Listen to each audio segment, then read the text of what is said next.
গণ অভ্যুত্থানে শেখ হাসিনা সরকারের পতনের দিন রাজধানীর যাত্রাবাড়িতে গুলিতে প্রাণ হারান মোহাম্মদ হাসান।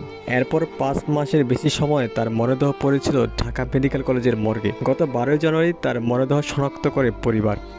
ডিএনএ পরীক্ষায় গত বুধবার হাসানের পরিচয় নিশ্চিত হয়। এরপর থেকে তার মা গুলেনুর বেগমের কান্না যেন থামছেই না।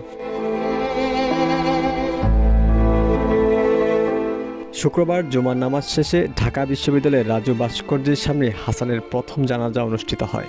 এরপর মরদেহ পরিবারের কাছে তুলে দেয় বৈষম্যবিরোধী ছাত্র আন্দোলন।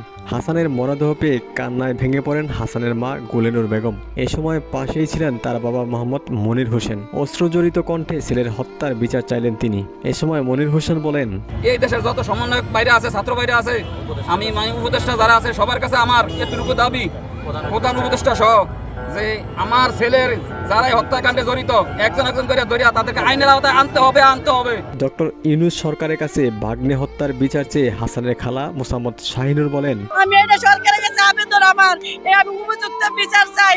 7 মাস মর্গে পড়ে থাকার পর ডিএনএ পরীক্ষায় শনাক্ত বৈষম্যবিরোধী আন্দোলনে যাত্রাবাড়িতে পুলিশের গুলিতে নিহত হাসানের জানাজা অনুষ্ঠিত হয় ঢাকা বিশ্ববিদ্যালয়ের রাজু ভাস্কর্য এলাকায়। শনিবার সকালে দ্বিতীয় জানাজা শেষে ভোলার সদর উপজেলায় গ্রামের বাড়িতে তার মরদেহ দাফন করা হয়।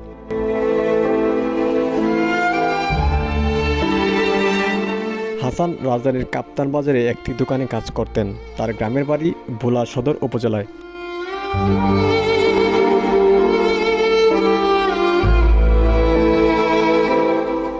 এদিকে ঢাকা বিশ্ববিদ্যালয়ের প্রথম জানাজা পরে শহীদ হাসানের কফিন নিয়ে আওয়ামী লীগ নিষিদ্ধের দাবিতে কফিন মিছিল বের করে বৈষম্যবিরোধী ছাত্র আন্দোলন। এই সময় বৈষম্যবিরোধী ছাত্র আন্দোলনের নেতাকর্মী ও বিশ্ববিদ্যালয়ের শিক্ষার্থীরা উপস্থিত ছিলেন।